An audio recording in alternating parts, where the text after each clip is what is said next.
regardless of your circumstances, that is when you win the game. Talk a little bit about like going from that 9-to-5 situation and relying on that income to being without that safety net.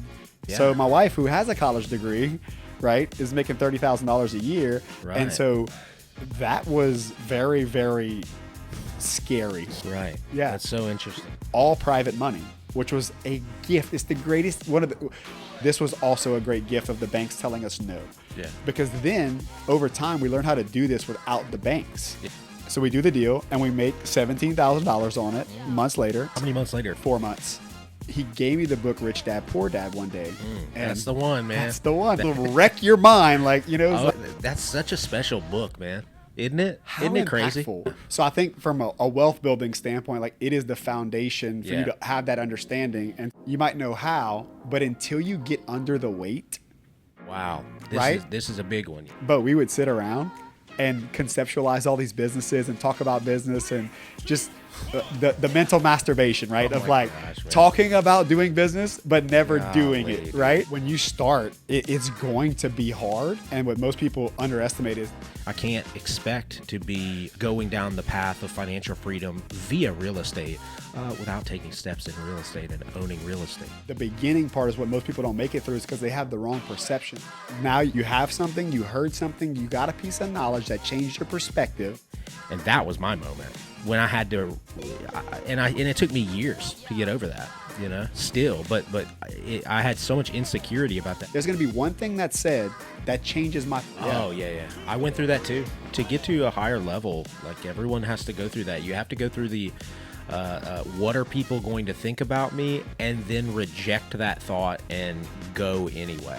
What was that thought process that got you to, hey, I'm going to keep pressing on. I'm going to keep moving in this direction and not do what... Yeah. Emotionally, I wanted to do that. Logically, though, I knew that people who own businesses, if they can survive, if they can figure it out, they will have a more financially free life and a more fulfilling life. And even still to this day, I get struck by it. It's a mind game, right? It's the point of this podcast. Right. Welcome to another episode of One Big Head Game. Thanks for tuning in, guys. We got a special guest here today. I'll tell you a little bit about him, but I want to tell you a little bit about the show and what we're trying to do. The main goal of this show, when we created it, is to really try to give you the mental tools to get over things in your life, to overcome challenges, and live a fulfilled life, understanding what's going on inside your head, you know, and that's what we're trying to talk about. That's what one big head game means, you know, because we believe life is one big head game, and you really need to understand the head game to succeed, to change yourself and change your circumstances. So I'm really excited. We have a good guest in here today. I've known him for quite a while. I've heard more about him than I even know about him, even though I do know him. He lives here in Lafayette or one of the surrounding areas. I'm not sure, but in this area, okay? But he is in real estate, and he does a lot of different things in real estate. What makes him special is he's not your ordinary real estate investor. It seems like he's doing a lot of different things, and one of the reasons I wanted to bring him on here today is because he does so many different things, and he does them for different reasons. And he's going to go through his challenges and his story, and hopefully that helps you guys kind of correlate to what's going on in your life. So without further ado, we have Logan Bowers here from Lafayette, Louisiana. Logan, good to have you, man. Thanks for showing up today. Yeah, man. I appreciate you for having me on. I'm excited about this, and I actually grew up in a neighborhood not too far from here. Oh, nice. Okay. 5 minutes away. Live in Broussard now, but grew up on this side of town. So south side of Lafayette my whole life. Yeah, the whole time, huh? Yeah, I lived in Scott for a little time period, but stint. All around Lafayette. Never been anywhere else. Never lived anywhere else. Awesome, man. So, let's kind of talk about a little bit of what in your early days, led you here, you think, Oh, man. Where you're at, Yeah, so And tell them a little bit where you're at, Yeah. Real estate investor. Yep. Yeah, so I predominantly do real estate investing. Yeah. I've done all different types of asset classes. Like you said, we'll get into a little bit more of those weeds later on. Sure. And I'm finally this is something that I think a lot of people, especially if you're younger or, grew up in our generation or even younger than us, struggle with is the lack of clarity on direction. Yeah. And I feel like everyone tries to feel like they have to have it figured out. I feel like For I'm sure. just figuring out who I am as a real estate investor 8 years in, Yeah. right? I really Wow. honing in on the things that I'm good at and the things that I value and the things that I want to do. So I've done a bunch of different things along that road to kind of get to that point. But I found out about real estate whenever I was still an employee. So I was working a job, and my parents said, go to school, Yeah. get a degree, Right. which I did, and I'm a college dropout. Yeah. Oh, And, okay. Yeah. Nice. I didn't know that. So went to school, but I had no purpose or direction. I thought I wanted to be a doctor because, doctors help people and they made a lot of money. I was one of those Yeah. kids that, kind of weird, I didn't know it at the time, but I was one of those kids that I just dreamed about being on a jet in a suit going to a business meeting. Like that was always appealing to me. Even though lots of the movies you watch whenever you're a kid, right, like Disney movies and stuff, they make the rich people, the wealthy people, out to be villains. Right. Right. I didn't identify as a villain, but I did see myself in that business context without any real direction. My parents didn't own businesses. Yeah, why do you think that you gravitated that? I would imagine it's because you didn't live in that world before, clearly. That's right. My grandparents own businesses, but my aunts and uncles and my parents, very few of them actually own businesses. A couple of them did, but both of my grandparents own businesses, and they did well, but they definitely were not in a place where they were like crazy wealthy. They were not jet wealthy by any means, Sure, right? yeah. They lived a very comfortable life, but both of my sets of grandparents worked their whole lives. So hard work was something that was instilled in me from that time period. And I don't know why. Yeah, I think it was because I wondered what that life was like, Yeah, right? sure, And yeah. I had an affinity for that. So I always saw myself in that context, but I never had a clear path to how do I actually get there? Like, how do I attain this? So Yeah.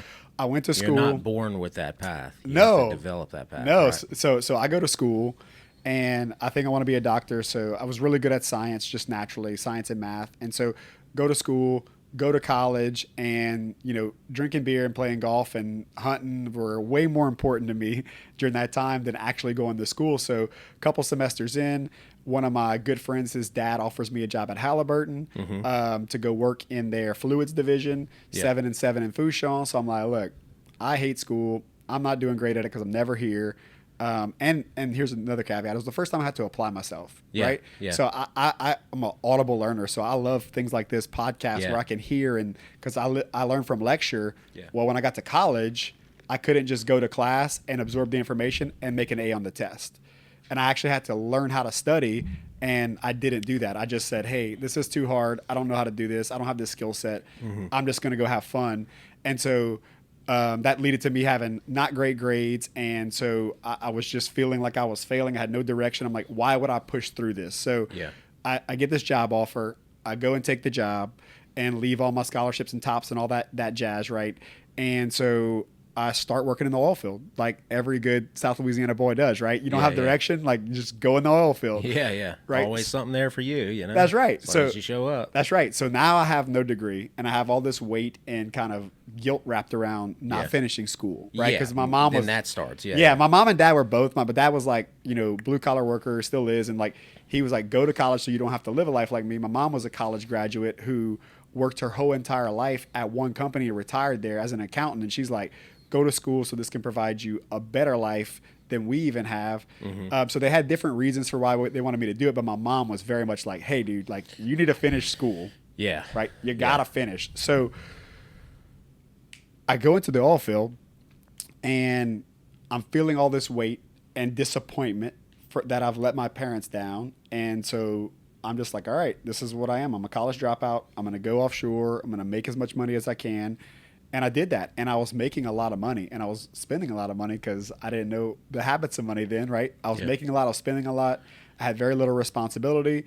And through that process, I ended up meeting my manager. He became my manager, and also the first mentor I actually had in my life. And he taught me about Jesus, and he taught me about real estate. And he started like asking me to, think about my retirement and my future. And I'm like, dude, I just work. I invest in my 401k. Like, is that not enough? Like, I just want to go bow hunt and play golf and drink beer.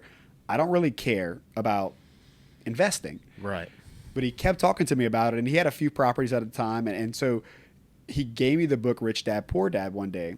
That's the one, man. That's the one, That's man. the starter The purple pack. book, right? The starter pack. That's right. This is right. I've read it, man. This will wreck your mind, like, you know. It's Oh, like, yeah. So it will change. That's such a special book, man. Isn't it? how Isn't it crazy? impactful? Dude, I don't know. Is there another more impactful book that? I mean, Robert Kiyosaki in the recent years, he kind of looks a little crazy, and he's He like, is. you know what I mean, with like the glasses and everything. He looks kind of wacko to me. But to be honest with you, that book there, I mean, what's more impactful as far as real estate investment and understanding real estate than that book? You know what I mean? There is nothing from a foundational your level opinion? to go from the understanding of what an asset and what a liability is. Right. There is no other foundational book. It's the first book that I recommend to everyone. Yeah, for if sure. not even specific, he talks about real estate, but he talks about some more general things, general principles Yeah. of owning assets versus liabilities. Yeah. That is way, way, way more applicable than just real estate. For right? sure. So, Yeah. so I think from a wealth building standpoint, like it is the foundation for you Yeah. to have that understanding. And so It's the fundamental. it is Yeah, it is yeah. the ground floor. It is the Yeah. in your world, right? It is the foundation of the building, right? Like Yeah, for sure. We can't do this without digging out these footings and pouring this concrete 5 feet deep, right? That's Like right. that's And there's nothing more fundamental than your perspective on something. That's like right. that, because it really starts with your mind. That's why life is one big head game. That's you know? right. So But, so in the end of 2015, Mm-hmm. right? Me and Hillary get married, and I was not attending church. At the time, I was a proclaimed atheist, right? Really? Yes. Okay. Yeah. Interesting topic. I didn't realize that. Yeah, man. So I at that time I was like, people that believe in Jesus are dumb. They're not wise. They're not smart. They just need some hope because they're hopeless. Like I was 25 years old and thought I knew everything, right? Yeah. As every 25-year-old does for the Right. most part. So the reason to go to church was because I wanted my kids to grow up in that environment because we had just gotten married in Because November. you looked at it as a positive environment, nonetheless. That's right. Like I don't care if I believe in this pixie dust or not. I want my kids to be in this environment because I see that there's fruit here. That's right. I mean, Right? everyone can see that. Yep. You know? So that's the excuse we used to go. And so we go to church and ended up giving my life to Christ in December 14th of 2015. So Wow. this becomes the catalyst to a lot of things. So I'm on fire and I'm like telling everyone about Jesus. Well, later that year, Brandon gives me Rich Dad Poor Dad in 2016, the beginning of 16. Yeah. So now I'm like, Jesus and real estate, right? Because I read Yeah. Rich Dad Poor Dad. I realized like everything that I thought was an asset, like my golf clubs and my vehicle, like these are even my primary residence. I'm stealing like, from you, right? These are all liabilities. I'm Yeah. like, I own no assets. So, dude, I go on this tear because at the time I have about $25,000, right? So I'm like, how can I invest this money? I'm Yeah. like I got to invest today. And what I landed on was the bulk ice places, right? Yeah. Because at the time I didn't. Ice vending machines. Yeah. basically. The standalone buildings where you go, you buy the ice machine, you set it up, people come, Yeah, and yeah. because it was the only thing that was in the price range of the capital that I had, and so that's kind of in April. I read that book of 2016, and then move on to May. We find out we're pregnant with Jude, our first child, our oldest son, and then a week later, me and my business partner and mentor and manager at the time, he's not my business partner yet, but he's about to be, we went from a company that had 1,100 people globally in 2014 to down to 200 people by April of 2016 with the oil prices crashing. Yeah. And now we are getting let go together on the same day. Wow. And the company's going from 200 to 150. So they let 50 people go that day, Wow. which is 25% of the yeah. company, right? Yeah, so yeah. so I made it a long way into the cut, especially being a non-degreed young Yeah. guy. You know, I made it very deep. We were kind of waiting sure. for that day to happen. We didn't know it was going to be together. So that happens. And he's like, hey, man, like, are you ready to do this real estate thing? Because, but we would sit around and conceptualize all these businesses and talk about business and just the mental masturbation, right? Oh of my like gosh, man. talking about doing business, but never doing Golly, it, dude. right? I've done that. I mean, I'm a businessman. I own businesses, but I've done that so many times. And to be honest, like thinking about that right now, it's just exhausting. It is. You know what I mean? And I guess it took me a long time because I've had many ideas. I'm a brainy guy, and I think a lot. I never stop thinking. Yep. So I'll think about 10,000 things all the time, and but I take action on a few of them. So I just think about it like it's just here we go again with my mind. It doesn't matter, and if anybody's listening, all of those thoughts and ideas do not matter until you back them up with action. Actually, put something in place, and that's what me and Logan were talking about before we started taping here a minute ago, and we'll get into it a little bit more. But yeah, everybody has that thing, and I think part of winning in business is just being in business and Yes. and taking steps forward. And there's going to be risks. Everybody's scared. I'm scared many Yes. times, for sure. If you're not scared, like you ain't doing anything risky, for sure. So there's always going to be that risk. There's no way to mitigate all the risks. There's no way to do it perfectly. The only perfect way to do it is to start, and that's perfect. That's right. You have to do that. Yeah. And look, Anyway, y'all were doing that, yeah. So we get in and at the time, many different businesses, even other businesses, and I'm sure you're trying to explore all alternatives, especially if you don't have your main source of income anymore. Oh, you're thinking a lot. well, we were doing this before we lost it because we kind of Yeah. knew it was coming. So this Yeah, is like yeah, 2 yeah. years in the making that we yeah, really yeah, yeah. start. Like, we had the idea of grocery delivery before Waiter became cool. Yeah. Right? Or Interesting. before Shipped and all these groceries. So, but Sure. we were going to do it from a different model. We had this idea, which we didn't execute on, so it's worth nothing. Exactly. But we had this idea of we had all this empty warehouse space Mm-hmm. in Broussard, right? That's where predominantly the oil field is down here. Is like all these warehouses that were going vacant because these companies are going under, Right. because of the oil prices. So we're like, look, we could take Rouse's and shrink the floor, the footprint of Rouse's down to a quarter of the size if we didn't have to have all this display in retail, and we were going to provide a service where we were housing all the groceries. People would go onto an app and they would place their order, and then we would take it from the warehouse and deliver it straight to their house. Now that model is a little bit different of how they do it now. Yeah. They go They to don't the retail distribute. stores. Yeah, They yeah. don't distribute, but we were like, we could cut margins from these retail stores, and there's a place where we could provide this convenience. So we had this fantastic model that could have been executed on, but we didn't because we were afraid. Yeah. So I always looked at it as a gift. I didn't look at it as a gift at that time, but me losing my job was the greatest gift that I ever got. Yeah. Because it forced me out of the comfort zone. And it was one of those situations where it's like, if I don't do this now, and I sat around, don't get me wrong, like let me not skip over this. I sat around, Beau, and felt sorry for myself for a few weeks because I had put all my stock in my ability to produce and work hard. I'm like, they don't see the value in me. How could they let me go? Yada, yada, yada, yada, yada, For right? sure. And so Yeah. I did that for a bit, and then Brandon just continued to call me and prompt me and just say, hey, man, like, are you ready to do this? And I'll never forget this day ever in my entire life. I'm sitting on my sofa in my boxers with a T-shirt on for the company that just let me go. Yeah. I'm watching ESPN First Take, and Stephen A. Smith and Skip Bayless are arguing about something, right? Yeah. I have my computer on my lap, and I'm applying for jobs back at Halliburton where I had left years before, right? Yeah. And I'm applying for the same job Yeah. that I had years ago whenever I got out of college, right? Yeah. And I just had one of those just super, clarity moments of Yeah. like, this is the definition of insanity. I was miserable. I hated someone controlling my time. I hated not being able to be creative and explore options and just create and just pursue things in business because, I always had supervisors. I am trying to get back into the same boat that Yeah. I hated. Yeah. And I complained that I was miserable in. I was like, this is the definition of insanity.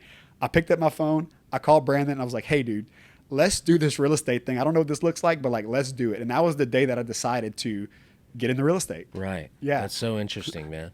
You think that that fear led you to that laptop? Obviously, fear. Oh yeah. Yeah.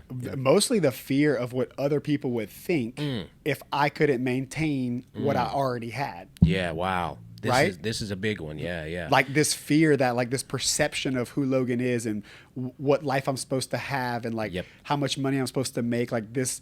And I had this big chip on my shoulder, right? Because I was trying to prove my parents wrong that I didn't need college to be successful. Yeah. So I have all those emotions wrapped in it too. And I'm like, I got to go and make sure that I can support my family and do the right thing. Right.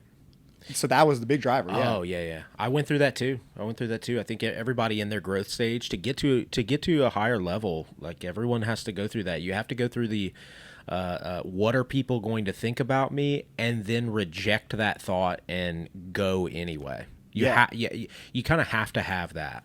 I'd had that. I graduated law school. I think I've talked about it on other podcasts, but after I graduated law school, I didn't get my law license immediately.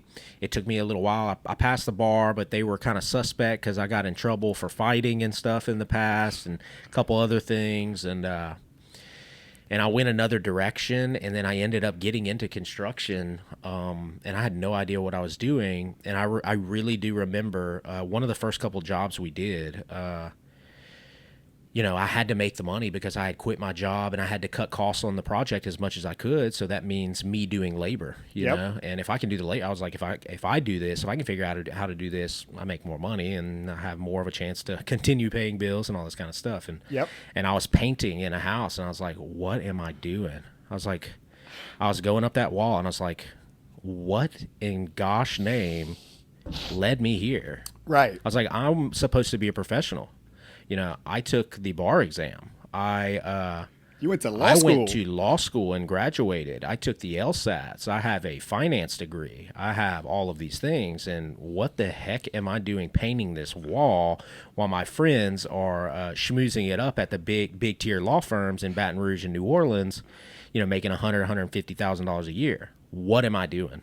And that was my moment when I had to, and it took me years to get over that, still, but I had so much insecurity about that, because if I thought about it, and I was like, if these guys could see me doing this, they would think that I'm just some sort of, idiot, like, what am I doing?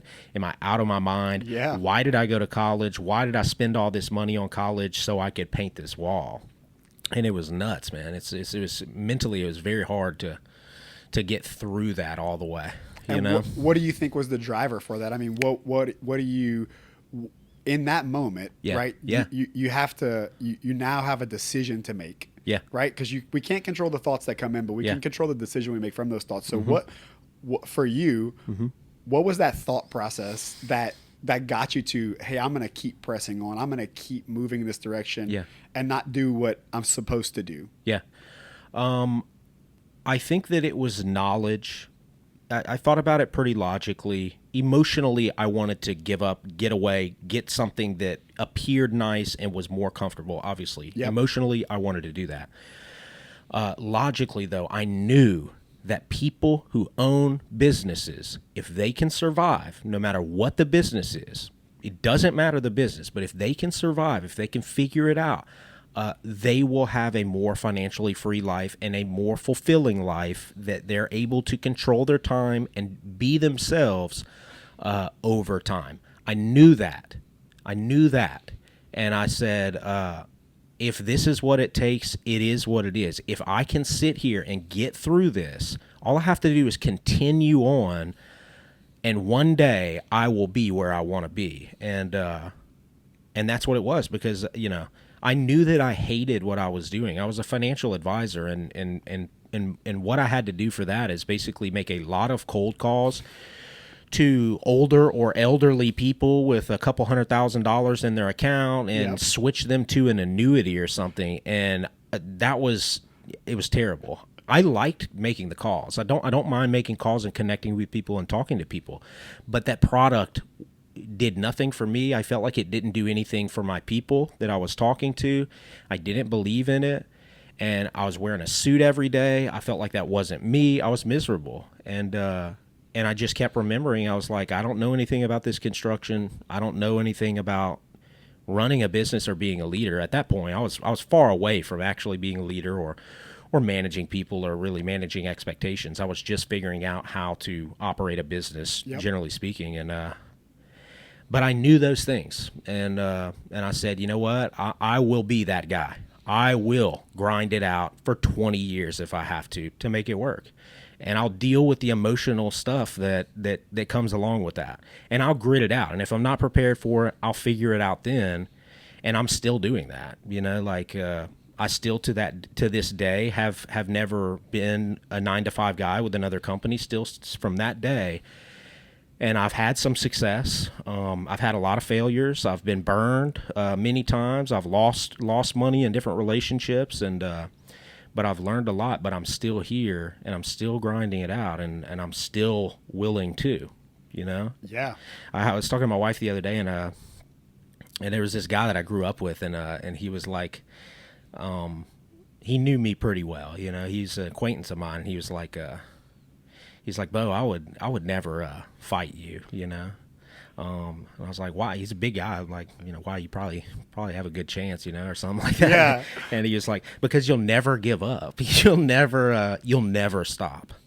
And that's what's kept me going, is because I have emotional problems. I've been in depressions plenty of times. I've been battling an anger problem since I was 2 feet tall. You know what I'm saying? And a hot-tempered nature. But that's one thing I have. I'll just stay in. I'll stay all the way in. And I think that's, if I had to boil entrepreneurship down to one quality, it's the ability to persevere. Yeah. Like that. You have to. You have to. And what you did was, what you articulated there, which was so great. It was like, just, you made a bet on yourself, and you're willing to continue to make that bet. And that's where I was in 2016, is like, that was the first bet I had ever made on Logan. I said that I was making bets on myself, or I thought that I was, by showing up to a job, but I was not. I had a lot of security, and I didn't have to make decisions that I had the responsibility for those outcomes. Yeah, exactly. Like when you start a business, or you get into real estate investing, or you're making bets on yourself, and you have to deal with the repercussions, good or bad. That's right. And a lot of times what keeps people locked up in those, you know, those fuzzy handcuffs, right, is that they're afraid to make the wrong decision. And the truth is, you're going to. And you're going to make a lot of bad decisions, right? Because you have to learn how to make decisions by making bad decisions and good decisions, and dealing with the outcome. And it's the ability to continue to persevere whenever you make the wrong ones. Yeah. That's what makes people successful in my mind, or stay in business or not, is that one thing is like, what are you going to do? In the words of Mike Tyson, right? Everybody has a plan until they get punched in the face. Yeah. What are you going to do when you get punched in the face? Right? And all the people that I know that are successful in business, they've been punched in the face, and they stand back up, and they get back in the ring. Yeah. You know? Yeah. And one thing I've had to grow from that point till now, you know, I didn't have a full commitment of myself because there was so much uncertainty. I just had an idea of the commitment. I was just like, you know, I'm going to go down this road. I have no idea, you know, and I was like, I'm younger, which at the time, you know, I went to law school, I did all this stuff, and I was way behind, you know, like I still to this day, I'm like, golly, man, I spent so much time in school. I wish I would have just, you know, committed to myself and figured it out from the beginning. But, you know, it is what it is. But but you have to recommit yourself constantly and grow through those commitments, because the journey is changing at every stage. And something just popped in my head. I was like, you know, the people that succeed and survive first, then thrive and level up and keep going with their business and keep, you know, blessing people, their families, themselves, are the people that where their commitment to themselves is unconditional. You know what I mean? Yes. Because a lot of people will say, I will commit, I believe in myself, if it turns out this way, you know, but if it goes south, like, I can't trust myself to go down that road. You know what I mean? Yep. So they can do it to a certain extent, and their threshold level for the pain essentially is to a certain degree. And some people, luckily for them, they don't have to go down that road because they experience a certain level of success, and they're insulated from some of that pain. But the pain is going to come. The pain. Yeah, I mean, in whatever way it that's comes. That's right. You know, Paul, and when he's writing, and I think in Ephesians, like, he promises that there will be suffering. Like, suffering is a necessary thing in this life. Like, we are going to suffer, right? 100%. No matter if you try to avoid it or not, you're just going to be less prepared when it happens. Yeah. Because suffering is coming. Pain is coming. Yeah. Whether all the exterior things that the world measures is good. You have a good job. You have a nice house. You have a good marriage. You have kids are in private. All these things. If internally you are depressed, none of that stuff matters, right? So it's like suffering is going to come. There are going to be things, if you do all the right things, there will still be things that happen that you have no control over that affect you negatively. So like suffering is coming. So I just have lived in a posture that I'm going to be prepared for that suffering, because I'm going to put myself in situations where I'm uncomfortable so that I know what this feels like, and I know what that weight is like whenever it comes when I don't want it to come, and I can handle it, you know? Yeah, yeah. And something you said just reminded me of like, just everyone thinks of belief and or confidence or the ability, like we think about it a lot in linear terms, like it's on or it's off. Like I have integrity or I don't have integrity, or I do persevere or I don't persevere, or whatever. It's very linear thinking, one or zero, right? Yeah, that's true. But that's not how we actually operate, right? It's like, I consider myself a truthful person, but that doesn't mean I've never told a lie, because I have, right? Sure. Right? So we're all sinners. Exactly. We're all human beings. So it's like, it's what you said earlier is like, it's how much do you believe in yourself, right? Yeah. It's not a do you or don't you. It's like, how much do you have? And in entrepreneurship and investing, you just have to have enough faith for one more day, right?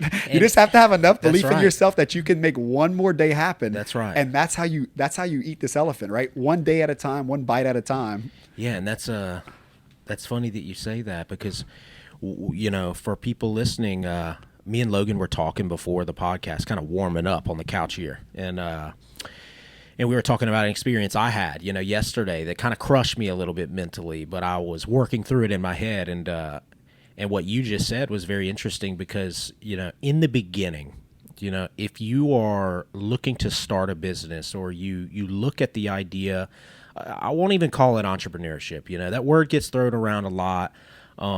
You know, if you're just wanting to take more control over your financial situation and take the reins through business ventures, through being a proprietor, offering products and services to people as an independent contractor, whatever it is, you really just have to have enough courage and belief in yourself to start that, because you're not going to have the courage, belief, and commitment to yourself to finish this thing, because you have no idea what is going to happen, and you have no idea what's coming, and it's going to be much more difficult and much more rewarding than you even think. You know, a lot of people don't talk about that either. They talk about how hard it is. They talk about how difficult everything is, and the emotional swings and the ups and downs. But at the same time, you know, when you have that freedom and you've given yourself a couple months to breathe financially, it's very rewarding, you know. But you got to have enough belief and commitment in yourself to take the first step. Start. And I've done that in many areas of my life, but there's one big one that I haven't, and it's killing me. You know, it crushes me, but it is what it is. I got to deal with it. That's you know, right. I am where I am, right? Yep. Yeah. Lying to ourselves doesn't help our situation. No, and lying about where we're at and not being honest with ourselves doesn't serve us. No, I've done that in the past for sure. Everybody, you know, when you start in business, that's the conundrum of small business. It's like little Napoleon syndrome. You know, when you start a business or when you start a construction company, you want all your customers to think that you have a big team. Or like you start a tech company and like, oh yeah, let me get my manager on that. You know, you've got some person overseas that's like answering emails for you. It's everybody wants to appear big, but I feel like one of the things that's special about small businesses is that they don't have those things, and they don't have a lot of those hurdles or inconsistencies with all of those, you know, team members. But anyway, that's something that's common, you know. Yeah, but I think this is a core belief of mine that I don't know to be like, I don't know if I've articulated it this way before, but I believe that you have everything that you need for the season that you're in right now. Yeah. I think that there's way too much focus on the lack, and not enough focus on like use what you have. Like what you have is enough for the season that you're in. You just have to apply it, right? And most of the time we're looking at other people, and this is like a principle that I really am starting to just get even more. I already have it ingrained, but it's just becoming more real. Is like in nature, right? In the physical world, right? There's a shift, right? And what you just talked about it, like the shift from consuming to creating, right? And Solomon talks about this in Ecclesiastes, that Most people are trying to get to a place where they have this comfortable life. And it says in Ecclesiastes 5 that those people that are wealthy, they don't sleep well at night. Mm-hmm. But the ones who have their hands to the plow and are doing work, they rest peacefully. Yeah. Right? So everyone's trying to get to this place of, I don't have to do anything anymore. I have all this autonomy with my money and my time, but that doesn't lead to fulfillment. Yeah. Where fulfillment comes is in the production, like trees. Yeah. An apple tree, for example, it produces apples, but those apples are not for it. Yeah. Right? A cow produces milk. The milk is not for the cow that produced the milk. It's for the baby cow to drink it. Yeah. Like a deer, like is alive so that a coyote or another animal can eat that deer, right?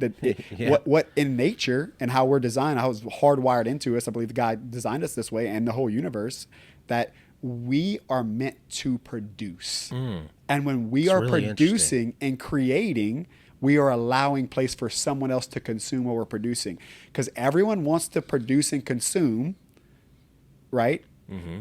Or consume what other people are producing. Yeah. But the goodness, the fulfillment is when you are the creator, when you are the producer, right? And then you have something for other people to consume. Now, money becomes a byproduct of that. But the core of it is that we are designed to create and be productive. And the moment you stop, I don't care where you're at. I have friends who are very wealthy that have no purpose in their life. I have people that have nothing. You would look at them like they have, and they're so overjoyed because they are producing something. Yeah. And so when we get to produce something for someone else to consume, is the most filled you'll ever be. So what the point of all this is to say that it's not about us. Yeah. Right? It's not like the things that we have, the gifts that we have are not to serve us. And if you're just simply trying to do something different to serve yourself, that can get you a short amount, but that is not going to get you through decades or years of business and hard things. When we're focused on producing for others, that is when we're fulfilled. And also in turn, like that's when you make money too, right? Yeah. That's exactly right. Solomon also said that I didn't turn myself down to any desires that I had, and I gave myself everything, and I amassed all of this gold and treasure and everything that I want, and it was all meaningless. He said that too. So it's in the Bible that we're wired that way. Yeah. There was a podcast to listen to the other day, and it was this lady articulated in a way that I've never heard articulated, and everyone's seeking. She said there's external and internal, or subjective and objective is the term she used. Yeah. Freedom. Yeah. Right. Mm-hmm. And subjective freedom, right, is what we choose. Right. Objective freedom is actual. I'm making more income. I have more resources than what I, I'm making more income than what I am spending, right? Than you need. That's the financial freedom piece, right? That's what everyone's chasing, this objective freedom and what they call freedom. Yeah. But the real piece happens on the inside with the subjective freedom. When you perceive to be free, regardless of your circumstances, that is when you win the game, guys. Like that's how you win life. Is like, I am free on the inside, no matter what my circumstances are. Do I have doubts? Yes. Do I have fears? Do those things come? But I'm always reminded that I am free because I'm alive today. Like today is a gift of being alive, and like that gratitude of sitting that and it's like, all right, I can't have a bad day now. Are bad things going to happen? Probably, but I can't have a bad day because I'm free on the inside, because I know that those circumstances and whatever's happening in life, they don't define who I am. Mm-hmm. They're not going to affect eternity for me. Yep. They're not going to change my perspective. I have to deal with them. Sometimes they suck, but sometimes they're great, but they're not, the external stuff is not the goal. That's right. Yeah. 100%. I think I've said that in this podcast before, to be fulfilled. It's a perception, and it all starts from gratitude. Yep. And, it's a mind game, right? It's the point of this podcast, right? It really is the point of this podcast. It's not, I didn't want this to just be a business podcast or talk about producing money and things like that. I wanted to really get to the root of the things that interest me, which is my mind and how to grow and understand myself and understand these perceptions. And that's why I bring on people like you who are experienced at looking inside of themselves and understanding what's really going on, rather than avoiding the many things. Most people avoid the hard things about learning about themselves. That's why people don't really know what they want or know where they're going. It's because they haven't really turned the lens inside and understand not only how they work, but how human beings work. Yes. Because we are all of that category and we are all made that way. So there's going to be consistencies between human beings. So your experience is your own experience and your subjective experience. But for the people listening, they have all had these feelings too. You know, and it's very interesting to me. But yeah, I've always said that there's a really good book, Viktor Frankl. You've heard about that? You know, Man's Search for Meaning. She referenced that book when she on the podcast when she was talking about that was the book that she kind of went that caused her to go down that thinking path to come up with these two, like, hey, these are the only two options we have. Internal and external, and he had the worst external. That's right. And yet he had internal. So there's got to be something here, you know? That's the marquee book for perspective and gratitude. It's because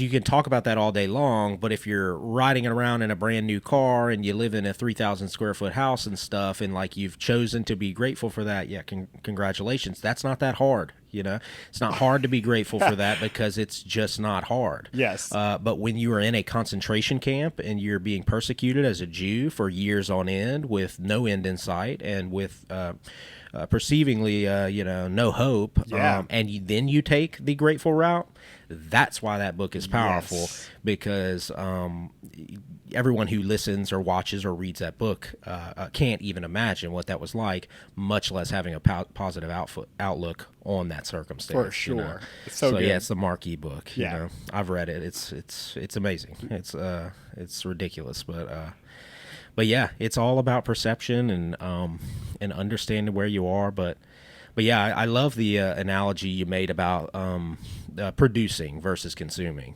You know, I had, like, the last couple of days, I've been very active. You know, I've kind of doubled down on my activities. You know, because a lot of the time I try to micromanage my time. I try to say, okay, you know, I'm going to put time into this, that, and the other, and then I'm going to force myself to go down that road and then see what happens from that, you know, and see what consequences happen. But sometimes in business, it just takes a lot of action. Sometimes it just takes starting a million conversations with people and seeing where it goes. Yeah, you know? it takes way, and that's the biggest perspective shift. This is all about perception, right? It's like, when you start, it's going to be hard. And what most people underestimate is the amount of energy it takes at the beginning to start moving the ball up the hill, start making the snowball. But it gets easier, right, over time. But the beginning part is what most people don't make it through, is because they have the wrong perception of, you know, for example, when you're making cold calls, like this happens all the time in my world. It's like, I used to coach real estate agents, and like they think they're going to make 10 calls and they're going to get 5 clients. And I'm like, hey, look, the average agent takes 50 conversations to sell one house. You're brand new. So you got to talk to 200 or 300 people to convert one client because you don't know what you're doing yet. You can cure that by doing the volume and get better. And so them not having that proper perspective will cause them to quit before they get to the gold, right? It's like they could be the best cold caller on the planet, but if they don't give it enough time, they'll never know that, because they have the sample size is too small. And I think that for most people, when they start something new, whether it be business or not, anything, is like we have this incorrect perception that we should be good at something when we start. Is like, no, like we should suck. We should anticipate sucking, and we should know that it's going to take us a while to get past that. And if we can just get past that, there will be fruit there, you know? But most people they underestimate the amount of activity it takes to get going and be what they would consider successful at the thing. Because they're listening to people like this on a podcast, or people that are, you know, in my world, is like I'm listening to people that have 10,000 units. And I'm comparing my insides to their outsides. And that's not a fair comparison. I haven't walked that path. I can't have the expectation that I'm going to have the same results when I haven't put in the same amount of energy and effort on the front side, you know? Even though we do still battle that. You know what I mean? It's funny. Like, even guys like me who like, I'm trying everything. I'm trying to learn at every stage of my life. And and prepare myself for those expectations. So I'm no stranger to meeting people who are much more successful than me. You know, I have a lot of friends who have been very, very successful financially. Right. Whether or not there's other factors, obviously, but just talking about financial, and even still to this day, I get struck by it. You know, it's because I want to win. You know, I'm wired this way. I'm wired to think highly of myself, and I battle my ego every day. But I'm wired to think. And I've told people this many times. I truly, truly believe that, you know, I can do anything. So there's no excuse for me not to do these things that I want to do. So I'm constantly not giving myself an excuse. So I'm constantly comparing myself to the perceived best version of myself. And it's not fun. It's not fun to do that. It's a good exercise because it keeps you going and it keeps you sharp and it keeps you striving to be the best version of yourself. But it's a double-edged sword too. You know, mentally, it's very hard to deal with the consequences of that perception. For sure. And I had that happen. That's what me and Logan were talking about before we started taping. Is I had a conversation with a guy who I grew up with yesterday, or a couple guys. And by all accounts, you know, like, you know, we're the same age, you know, we're both very good looking guys. But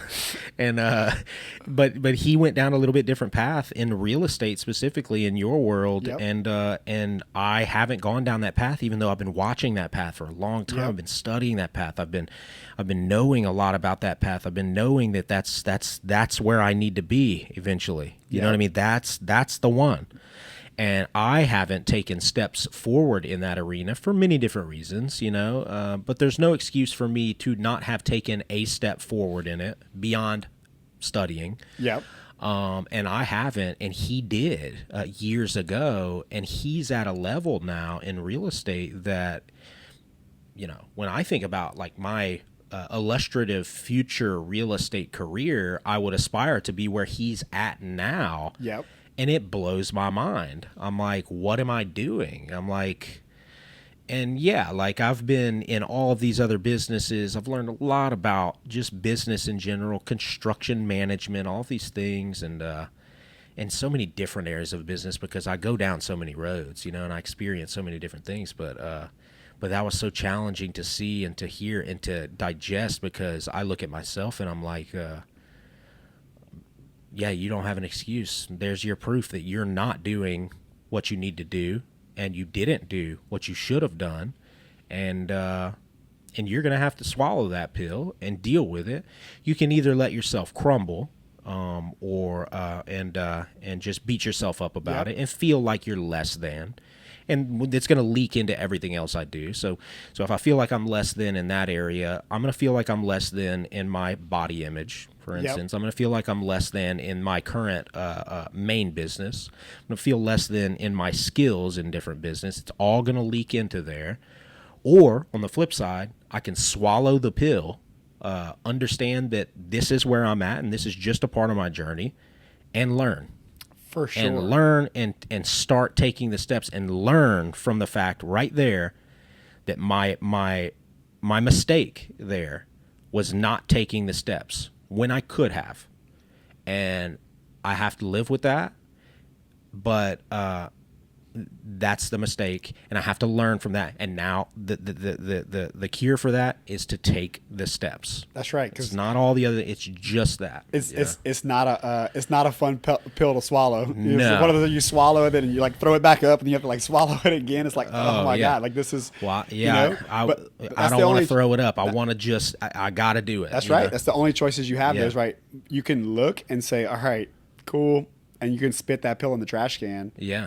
Which is what a lot of people do. Yeah. Unfortunately, right? Oh, yeah. They say, hey, this is too hard to swallow. I'm just going to spit it out and keep on going. Yeah. And that's what I think. Again, this is the distinction between people who are successful or not. Is like you swallow the pill, and now you have something, you heard something, you got a piece of knowledge that changed your perspective. and now you can let it change your actions or not. Yeah. Right? Yeah. And I did. Just to be clear, this is not something that's new to me. I've been knowing I should have taken those steps a long time ago, but I've been distracted. I've been emotionally unstable at times because of my business, and I've been thrown around in many different areas. So I have taken that pill before, but I did spit that out many times. But I've never talked about it on camera. So now I have to swallow the pill. But the conversation yesterday was completely different. But I just talk about it because it's a good exercise for people to see, because that's it. You know, it's learning without changing your actions is insanity, right? Like That's they say, it's futile. What's the saying? They say doing the same thing, expecting a different result. Exactly. Is the definition of insanity. And that's kind of what I can't expect to be going down the path of financial freedom via real estate without taking steps in real estate and owning real estate. So, My favorite analogy to demonstrate that is, you work out. That's where we met at the gym, right? So is that I can give you all the videos. I mean, I could just give you a YouTube series to teach you how to bench press. I could give you a book that tells you all about the physiological, pieces of the muscles and why this happens. And you could have a book on instruction of how you're going to bench press. And you're not going to be any better at bench pressing. You might know how, but until you get under the weight, right, and get the reps in, you're not going to build the muscle any stronger. And guess what? It hurts. Oh yeah. It hurts when you're building muscle, right? It hurts, but you have to get underneath the weight. And most people live in the education land and listening to things. And all those things are good, because guess what they do? They give you perspective. I've been to a bunch of conferences I enjoy going to, and people are like, why do you go to these conferences? I'm like, because somebody's going to say, there's going to be one thing. I might be there for 3 or 4 days. Yeah. There's going to be one thing that's said that changes my perspective. Yeah. And my new perspective then gives me a new way to operate, right? Exactly. But I still have to execute. I still have to operate. I still have to go and do the hard things, right? I still have to go and lift the weights, right? And the only way you're going to get stronger is if you get under the weight, right? And so now I think you're in that place where you're like, all right, I've been talking about it. I've been going to the gym and looking at the bench press, but I think now you're ready to get under the weight. Yeah. I've done it in other areas. I just haven't done it in that area. And 100%. I told I was pissed last night. I was super angry, man. Like at myself. I mean, it's fleeting. I do it. And I release it. Today when I went to bed, it took a little longer to go to bed last night because I was toiling about it a little bit. But I wake up today, understand what I'm doing, and understand where I need to go. But last night I was pissed, man. I was like, I'm selling all my stuff. I was like, I'm divesting from all my securities, dude. I'm calling my friend. I'm pulling my bank account. I'm doing all this. I'm selling my watches. I'm buying something, and it's all going into real estate in 90 days. I don't care. I was like, no, I'm doing this. Like I was just so angry, and so I don't think I'm gonna do those things. I'm gonna do some of them. I really am. Right. But yeah, it's just a process, man. But it's all about starting. So speaking of starting, you know, like we talked about you and the mentor. Yep. And so you guys started your thing. What products did you get into first, and what was it like? Talk a little bit about like going from that 9-to-5 situation and relying on that income to being without that safety net. Yeah, man. That's a big one. People need it was to talk wild, about. man. I was probably, just so you guys can have some numbers to wrap around. Between me and my wife at the time, we were making about $150,000 a year. And That's your other job. At my other job, when you had the job. That's right. I wasn't working offshore anymore, but I was in the office, and so I got out of the field because I knew I didn't want to be offshore whenever I had kids. So we're making about $150,000. And we have a lifestyle that is about that, right? And we wouldn't live as super extravagant, but we spent a lot of money on most of it foolish things, but we spent a lot of money because we were making it. We were young. We had no responsibilities other than each other. So I get let go. So we go from $150,000 in income to $30,000. Yeah. So my wife, who has a college degree, right, is making $30,000 a year. Right. And so that was very, very scary, right? Yeah, buddy. So I remember sitting down and just talking to her and just being like, look, I'm going to do whatever it takes so that you don't have to change your lifestyle because I got fired, because I lost my job, right? So Yeah. So I tell her that, and I make her this promise of like, hey, I know this real estate thing sounds crazy. I know that you don't know if this is going to work or not, but I believe that this is what we're supposed to be doing. Yeah. And if you give me 5 years, I'm going to put you on a 5-year plan. And like, you'll better retire in 5 years, right? Yeah. So I tell her this with like very little, you know, there was not full belief there, right? There's It's maybe always like 5 years. 20, right. 20, We're never going to have to work in 5 years. 20 or 30% belief that this is going to be the case for her. You know, that I could actually accomplish this, right? But I had enough belief to take action. So we get into real estate, and the obvious thing that everyone, and I get asked this, you know, multiple times a week usually, is like, flipping houses. So that was the most palatable thing for us at the time, is like, we're going to flip houses. Yeah. And so we started looking for single family houses and flip those houses. And then when we got profit from those, we were going to buy low income rentals to replace that steady stream of income. Right. So that was kind of the game that we started to play. And we found a guy at the time who, you know, became a mentor to us, that we actually, so me and Brandon went into business together, and we found this guy named Nate to mentor us. And we started paying him $500 a month when we didn't even have enough to pay our own bills. But we knew that we needed help and we needed guidance. So again, that was a tangible example of like us writing checks and betting on ourselves whenever we was like, we don't even have the money to do this, but like, we're going to do it anyway. So we took all of our money. You know, I had about 30,000, he had about 30,000. We dump all this money into a flip house. And did you finance it, or you just? Oh yeah, it's good. So I'm getting into this. This is one of my like, this shaped me. This first deal really shaped me. So, my wife's mom is the vice president of a local bank, right? So we go talk to them. They tell us no for this deal. This is a deal that we're buying for 100. It was already halfway completed by another investor, so it only needs about 20,000 left to reno. And it took us about 2 months to find the first deal, of literally spending all of our days and nights looking for it. We passed up probably 2 other really, really choice deals in that. But we end up finding a house. It's a good deal. So we need $120,000. We're going to bring $60,000. Half. The house is going to be worth about $155,000 to $160,000 when we're done with it. Somewhere that's what we anticipated. Yeah, so you're looking to make $25,000 to $30,000 net, maybe. Yeah. So we go to all these banks, dude, and we're going to put up half the money, and they all tell us no. Wow. Because they're like, guys, jobs, we don't have income. They're like, yeah. I'm like, guys, we have sparkling credit. Like we had Brandon, his credit was in the 800s, mine's high 7s. Yeah. We're like, look, we've never missed a payment in our lives. Like, we're going to figure out a way to pay your debt, right? Like, and we're putting all of our money, all of our liquid net worth is going into this deal. Like, you think we're not going to let it work out? Right. Like, I was like, we have, if we don't work. Yeah, I was like, we have everything to lose, guys. Like, that's the surest bet any bank could go with. But if you're putting all your money in, I'll give you the money. But dude, they just no, because they have their box to fit in. Yeah, for sure. So we find a private investor. Yeah. That is like, yeah, absolutely, we'll do this deal. Exactly. That's right? Like they're licking their chops, sure, right? Dude. Yeah. So they're experienced real estate investors, and they do private money lending. So they're in a unique position. They understand the asset. They understand real risk, and they also understand. They also have the liquidity to invest in the deal.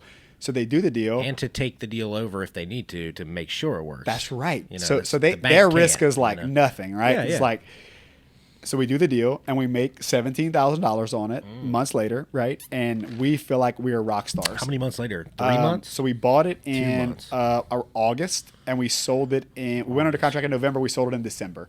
So about 4 months. Yeah, 3.5, 4 months. Yeah, okay. From close to close.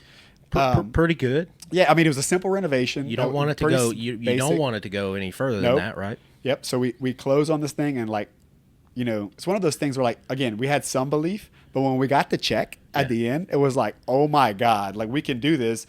And the next month we put three more houses to flip under contract, right? Because now we had all the same skill set. We didn't gain that much skill set over that time period, but we had belief. Confidence. Yes, we had belief. Yeah. We had belief now, so we went put 3 more under contract. So we end up start flipping these single families and using all private money, which was a gift. It's the greatest getting let go from my job was a great gift. This was also a great gift of the banks telling us no. Yeah. Because then over time we learned how to do this without the banks. Yeah. And learned how to do this with other people's money.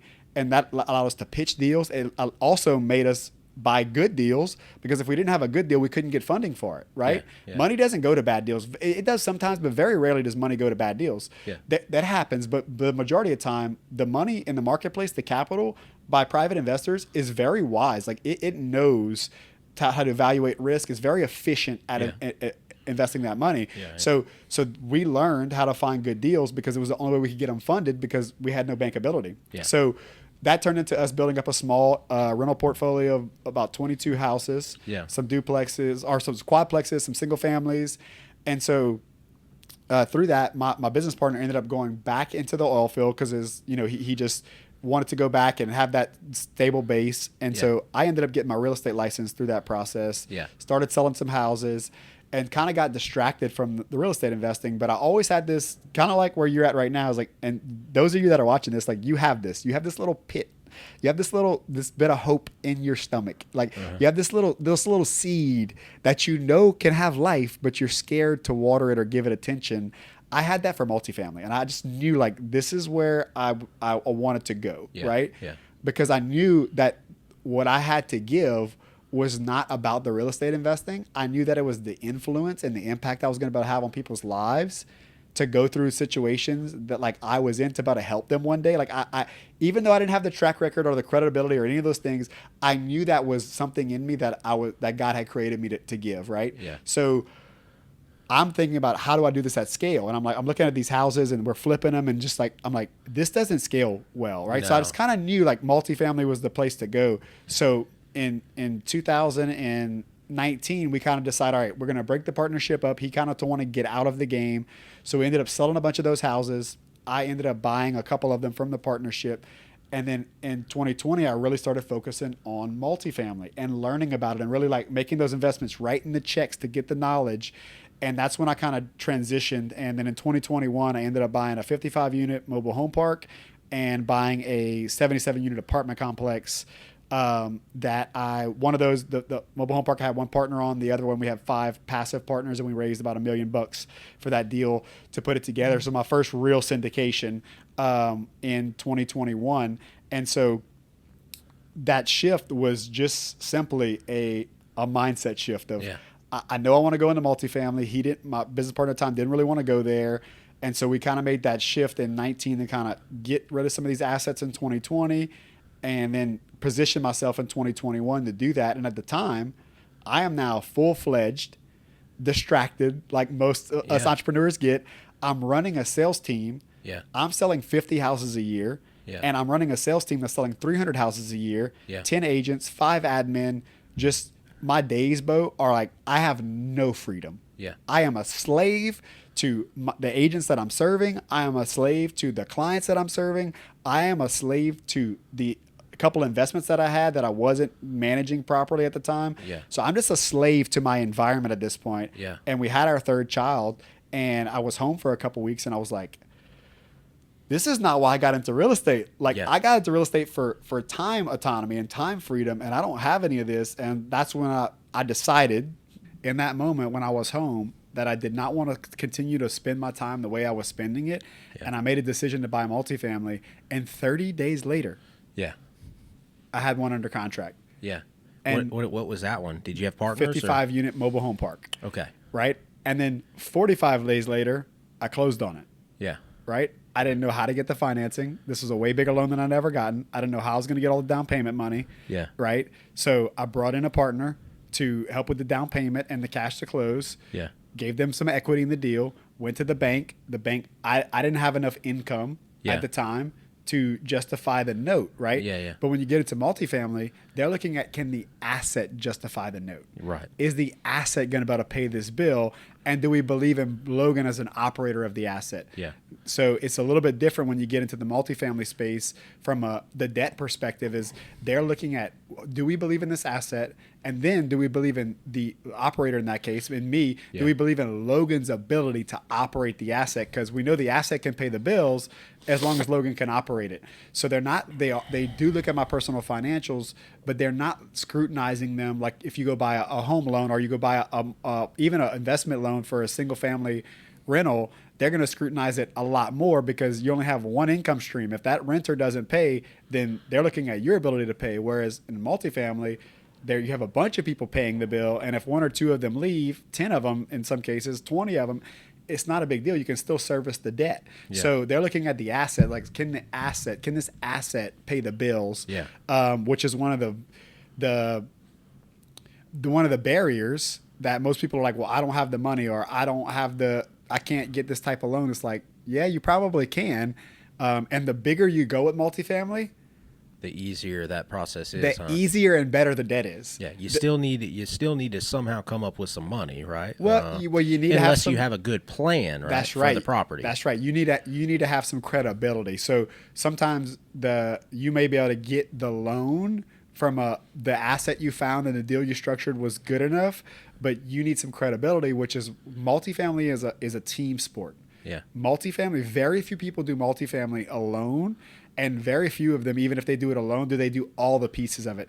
Even if they're the sole underwriter or the sole operator of the asset, they have a property manager and they have an accountant, and like there's too many moving pieces. It's a business. It's not a real estate investment at that point. It's a business, and has all the things a business has. It has employees, right? It has, just all the things that you have to deal with. It has bigger tax implications, accounting. Like you're now not like, all right, I'm going to look at this at the end of the year and see if I made money. It's like, no, we need to know if we're making money each month, right? So it's a different level of accounting and tax planning, and it's a living, breathing thing. It's a business in multifamily, but it has the benefits of the real estate of like, if you could just keep this business afloat, it will become worth more money over time because we have this debt leverage and we have appreciation working on the asset, where is a traditional business, if it's a service-based business, like the cash flow is all the value of the business. If you stop generating cash flow, you don't have any assets, you don't have any inherent value baked in.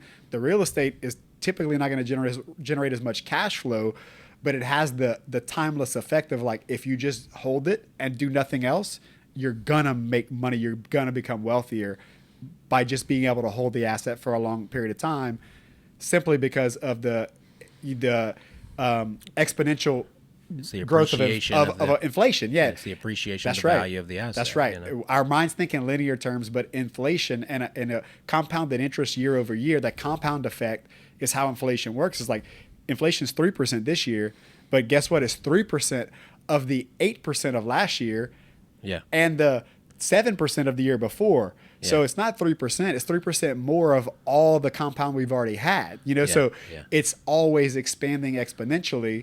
And so we experience that as consumers at the gas pump and with the grocery store. But if you own the assets, you experience that in your stock value, you experience that in your real estate values, you experience that in every area of assets except for cash. Cash is the only asset that will be degraded by the inflation, which is why you should have some cash and should be very safe. And that emergency fund that, like, I got several months of bills stocked up where I'm not sweating over paying the mortgage this month, but all the extra should be going into things that are not going to degrade away with inflation. They're actually going to gain value with that inflation, which real estate becomes one of those primary vehicles to do that. Yeah, it's very interesting. So you started getting into those deals. So what did that feel like to start controlling those properties, and what did it do to your financials after, let's say, 2 years of doing that? Like, you have the mobile home park, you have that 20-unit apartment complex that you raised to maybe $1 million. 77 unit. 77. Oh, okay, 77 units. And then I think did you say you did another deal yourself? Is that what you said? I have a bunch of smaller deals that I bought, some independently, and then I bought a bunch of houses subject to this past 12 months. Some single families that are much nicer than what I traditionally owned. Gotcha. So I have some single families that I own solely. I have some single families that I own with some partners. Just mostly one person, and then a couple here and there with people that I own. Gotcha. And then I have the two bigger complexes. I have 150 units total today that I'm either sole owner in or partners in. Yeah. So what does that do to Logan's personal books over, let's say, 3 years? Like, obviously that's a lot of debt at some point, whatever level that you're in on it, as far as your personal guaranteeing of different things, I guess. But But regardless of that, like, what does that do from a cash flow perspective? Like, what does that do to your books? Because that's your main source of income, besides like being a real estate agent, right? Yep. So you make fees doing that too. Yep. So you make income doing that. But like, What should somebody expect when they start going heavy into multifamily quickly? Is there a bell curve? Like, does it take a little bit to get ahead of yourself cash flow wise? What does that look like? It depends on what type of asset you're buying. Yeah. Right. So I'll give you some hard numbers. Like the mobile home park. Yeah. Produces about $45,000 a year of net income. Net income after set asides, after I pay all the bills, the mortgage, everything. Deferred maintenance reserves. Like that. Yeah, that's after all the actual expenses and the set aside expenses that I do every month, and that makes about $45,000 a year net from that one asset, and it requires almost zero time. And I bought it when it was already stabilized, but it had rents that were greatly undervalued. So the rents had lots of room to go up, and I had to basically do very little capital expenditures on the park. The mobile home park, the apartments, on the other hand, those needed lots of value add. So a lot of that money that we brought into that deal, we did $800,000 worth of renovations. Yeah. So when you're doing that and raising the rents, the cash flow is stifled in those times. Because so you have to. It takes time to raise those rents and get you the have, right tenants. You have the vacancies. You have vacancies while you're renovating units and turning those over. And so to renovate all the units and go through all that vacancy, and then you get it filled up. Like we just got to the point maybe, 2 years later, 2 years. Only because we had some trouble with some contractors and just like we had a lot of headaches that were that were unforeseen. And but that deal didn't require you to run back to the bank and dump more money than you expected into it. It did. It actually did. Okay. We went back to the bank. The bank said no. Okay. And we went back to the investor group and we raised additional money, which is a capital call, which is like $200,000. You're another 100. Okay. And like that's like your worst case scenario as an operator, right? It's like you got to go back and ask for more money. But we had all these scenarios that were working against us. We bought it well, and we still are. It's going to be a positive deal, but our insurance prices basically doubled. Yeah, right. Because it's down here in the South. So we underwrote it at $45,000 a year of insurance, and right now our cost is $92,000 a year for the insurance on that. So that's $45,000 of it's in Jennings, Louisiana. Yeah. So $45,000 a year, right? Of just straight profit that would be going into our pockets that is now going to insurance costs. And we had to, the renovations cost a little bit more. Again, we have a lawsuit against a contractor. It was just so we had some termites that we didn't know about that showed up later on. The sellers were not honest about everything, like every deal. So like all this stuff happened that went against us, right? And it's still going to be a net positive, and we're still in positive cash flow now that we're stabilized. And we have a couple units left to renovate, but we're pretty much done with the bulk of the lift. So now we're finally starting to make money on this 2 years later. So the asset really dictates. Whereas the mobile home park, I bought that thing the first day I bought it, I made positive cash flow, and from that point I made more cash flow. And then I refinanced it and pulled some of that equity out. We pulled 200. We got all the cash out, which was 285 on the refinance, and then we pulled another couple $100,000 of profit out, and it still cash flows positively. So it depends on the type of asset that you're buying, whether you're how fast that can happen. In the case of that deal, the mobile home park, we could have not pulled the cash out and left it in, and with the increased rent, we'd have more cash flow coming in every month. So it all goes back, Beau, of like, what are you trying to accomplish? Is like, you have to say, what are my goals? Where am I trying to go? The reason why most people never get into a deal is they're not super clear on what they're trying to get out of it. Their expectations of what they're trying to get out of the real estate is not clear. They think they know, but it has to be very specific. And when you have a very specific outcome, then you can assemble a very specific plan that becomes actionable to actually get into a deal. Like when we first got started, we were like, we have to flip houses to pay our bills. Need cash. Yeah. We have to turn money over. Right. So we were okay. You don't have 2 years to wait for a deal to stabilize. Right? No, like we needed money now, right? So like we had to have money now to pay our bills. So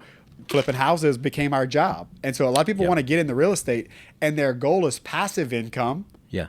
But they're looking at active income sources. Right. And so I have to explain that conversation. Tax implications are much different there too. That's right. It's like they are literally coming in and saying, I want to go flip houses. I'm like, hold on. You want another job? You already have a job. You want a second job? Yeah, exactly. And they're like, well, I can make this money. I'm like, yeah, but it's a job. Like, you don't realize this is not You can also passive. make the money doing something else. And right? I would argue that you should make the money doing something else because you already have a skill set. You're probably better and at an ability to generate capital that's equivalent to that. That's right. Somewhere else faster. That's right. So if your goal is passive income, then you need to go and you need to generate more cash to put into deals either with someone else.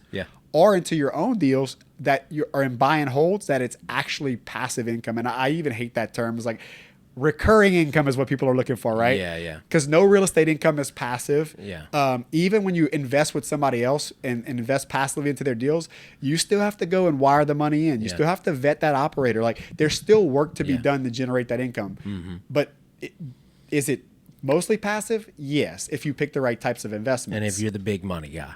That's right. If you just bring capital to a deal and you leave all the rest to the not as rich guys, yes, maybe it's a little more passive. It can be. Most people aren't that way. You can look at the bell curve of like who owns all the money in this country. Okay, it's a very few amount of people. That's right. Those are the passive guys. 99%, I would even say 100% of everyone listening to this, you're not the passive You're guy. not the guy. You're gonna have to get your hands dirty. Yeah, in some capacity, and that getting your hands dirty. We have this bias that the next thing is going to be better than the current thing. I do it included. That's why I've jumped to all these different asset classes. I love mobile home parks and apartments, and I've done single families and duplexes, and I've flipped houses, and I do some private money lending on deals where I'm pulling my money and other people's money into deals where I am becoming trying to act passive. I'm becoming that person that I needed when I got started that would loan me money when the banks wouldn't, right? Yeah. And so, but guess what? Somebody still has to vet that deal. They have to vet that operator. Like there's always an active piece to every single real estate deal. And so you have to decide, do you want that to be your job? Or do you want to have another job that allows you to own the real estate? Because those are the two paths. It's like I still have to generate money. Yeah. How do I generate money? I syndicate deals. I'm still doing deals. I'm the operator of deals, and I generate more money by putting deals together. I connect the money and the deals, and I'm the guy I'm the quarterback, if you will, right? I don't always have the ball, right? Yeah. But I always know where the ball's going. I always know who needs to have the ball, and so I'm the quarterback of this deal because these deals are bigger than just me, and so. But some people don't want to be the quarterback. They just want the benefits of winning the game. It was like, all right, well, maybe you need to go make money somewhere else and give it to somebody like me or like you in the future or or another operator that knows what they're doing, that they want the benefits of the real estate, but they don't want real estate to be their job. Sure, yeah. Right? Yeah. So that's the distinction, I think, is like, do you want real estate to be your job or not? Yeah, right? yeah. Because having a job in real estate and having passive income from real estate, those are two separate things that get meshed together a lot, but they're really totally separate. Yeah, that's the number one trap, I think, because I've been through all these mental traps in real estate because I've analysis by paralysis, paralysis by analysis. But that's the number one trap, I think, that people don't realize is the difference between the active income and the recurring, more passive income situation. Because, and that's what I realized too, because I operate construction companies and I'm like, doing jobs and turning money on a project is the same thing as what I do for a homeowner that just hires me to do a job. And at the end of the day, I take less risk by dealing with the homeowner, and I probably make more money, to be honest with you, depending on the circumstance and the project. So it was easy for me to identify that trap, but I would say maybe a lot of other people don't realize that. But there's also huge those tax implications are completely different. All the money that you make on that turn and burn flip stuff is it's just like you made it at a job. Ordinary income. That's right. You're going to get hit at the same tax bracket as everybody else. So all of those, the tax benefits, the lofty stuff that you hear about in real estate, you don't pay taxes, you depreciation, accelerated depreciation, bonus depreciation, all that kind of stuff. It's not there. It's the same thing. So that's the biggest trap. So if you're watching this, like, I'm not the guy to be teaching you this because I don't have a lot of experience in it, but I have looked at it a lot. And I do understand taxes pretty well. So if all that money you're making on your flips, it's going to be 25 to 30 to 40%, depending on how much money you're making. And if you're making upwards of that 40%, unless you're flipping a lot of houses, you probably should just keep doing the same thing. Yeah, and for then sure. Pulling the money over and putting it into different deals that you can hold for over 1 year. You know, you have to hold it over 1 year. To get the long-term capital gains, right? Not to mention, just from an investor mindset of like, let's look at the great investors, and they none of them take short-term approaches. Yeah, that's true. Warren Buffett says that he doesn't plan on owning. He's a lifetime if guy. If I won't own it for 10 years, I don't want to own it for a day. Yeah. Right? So it's like, that's a very different time frame of investing or different perspective. Yeah. And so I think the trap that people get caught in, Beau, is they're so dissatisfied with their current circumstances. Yeah, there you go. They think that real estate is going to provide the vehicle That's to change those circumstances immediately. Right. And it's not. Like, this is a long game. Like, I know people that will say, no, I'm not buying this house because it only cash flows $50 a month. But they can use other people's money exclusively to do the deal. Yeah. And in 10 years, that's going to be $150,000 or $200,000 of net worth for them. Yeah. And they're going to pay zero taxes on it. Yeah. And they say no to that because it only cash flows $50 today. And I'm just like, hey, what game are you playing? I'm playing I want the big ball later, right? So I'm buying those assets that only cash flow $50 a month. And will it change my life materially? Not right now, but I'm not playing the game for right now. I'm playing the game for later, right? And I didn't start that way though. So it's like, you have to have baby steps, right? You have to have those, you take the first step, and my mindset now is not the same. And what I'm looking to do now is not the same. And I've identified just over time is like, I love stewarding other people's money. Yeah. Right. Yeah. I love helping people get in the game of real estate without having to have the industry specific knowledge, without having to get their hands dirty. That I love to educate them and help them see that this is a great investment and that they don't have to know all the pieces to get in this game. Yeah. Right. So I just enjoy taking people's money, showing them the opportunity, and helping them generate a return. So I don't really necessarily love doing the heavy lifts or doing the renovations, or I'm not the contractor guy. I don't like getting my hands dirty, right? Like, I will, but not in that sense. Like, I don't like being involved in the nitty gritty of the deals or operating them. I like finding them, structuring them, and putting all the pieces together, right? So what I've done is, over the course of time, I've learned that, hey, I really like to steward other people's money, and I like to steward my own money.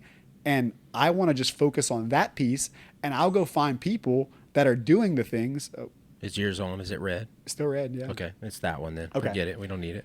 So I'll go find people that are doing the things, and they have a track record in the space that I want to be in. Maybe it's mobile home parks or apartment complexes or self-storage, and they have spent decades of their lives dedicated to this one asset class. Yeah. And I like options. So I want to go find that person, and I want to go bring money to their deals because that's the piece of this multiplayer game that I enjoy. Yeah. So I'm going to do the piece that I'm really good at and I enjoy, and I'm going to go add value to somebody else's deal. And then we're all going to make money together, and I can get scale that way. And then for my personality type, like most entrepreneurs, I don't want to focus on one asset for 10 years. Yeah. Like, that doesn't sound fun to me. That sounds like I'm pigeonholed, and like, I don't like that feeling. I am an opportunistic investor. I go where the deals are. And as things change, and as the market changes, and as the economy changes, I'm looking for where are the holes and where's the most value. And I'm going to say, who's already filling these holes, and let me go add value to them. And so that's kind of the play that I'm running today is I am wanting to steward people's money and teach them in a way that they could invest themselves, but they decide, hey, I would rather just have Logan be the intermediary for me and help me go place my money where I get the benefits of the real estate without all the headaches. Right. So well, that's awesome, man. This has all been really good information. I think we're kind of to that point, I would say one of the things I want you to do is really just tell the listeners, assume they're kind of like me, or and they haven't really gotten into it, and just give them your best advice as to how to get over the psychological, because it is psychological as far as real estate. It's psychological in a big way, and I identify that. Just help them understand how taking that first step is the most important part, and how to get to that point mentally. And we'll kind of end with that, Yeah, man, I've been thinking about this because I hear you ask this to some of the other the other guests on your show as I've listened to it. Yeah, sure. And and you can talk about whatever you want, really. You don't have to talk about real estate. For sure. I depending on the guest, I'll ask them to either, motivate that person who is going through a very challenging time. I think your information may be geared a little bit better to helping people get over that psychological hurdle. Yep. Maybe. And I wasn't sure where I was going to go with this, but I think the thing that if you're watching this right now and you're stuck in that place of analysis paralysis. Yeah. The thing that really gets me through whenever I'm in those positions is knowing that I am going to feel the most alive and fulfilled whenever I make the bet on myself. You may have had parents, you may have had teachers, you may have had a coach, you may have had somebody that spoke something negatively to you, something that was not who you are and who you're designed to be, that you have picked up as your identity. And I am here to say that that is not your identity. Your failures do not define you. I believe that God has defined you. He has already called you a winner. He sent his son to die on the cross for you. So that's how much value and worth you have. And that when you place the same level of worth on yourself that he already has, that you now have this force that's driving you that no circumstance can stop. And like, you're never going to regret taking the shot, but you will regret watching other people shoot and sit on the sidelines. So do not be at the end of your life, wherever you're at, do not be at the end of your life sitting with the regret of, I wish I would have did the thing. And when that fear becomes bigger than your current fear of looking stupid or not being accepted, that is when you're going to take action. Until then, until you have a bigger fear than your current fear, you're going to stay stuck in where you're at. And for me, that's getting to the end of my life and realizing that I fell short in all this that God had for me because I was simply afraid of what other people thought. And for me, that just propels me forward. And I will get into those uncomfortable situations and make the bet on myself because I want to know for sure that I left it on the field, whether I win or lose. Yeah. Yeah. Outstanding, man. Yeah. It's 100% right. That's great advice. And it's great advice for me too. So I appreciate that. Yep. I appreciate you being on today and sharing your knowledge with us and sharing all that motivational stuff as well. You know, it's always good to have that, but it's not, motivation comes and goes, right? That's right. You got to change, and you change through action. Yep. Right. So I appreciate you coming on, man, and chopping it up with us today. Thank you for having me, man. Yeah, absolutely, man.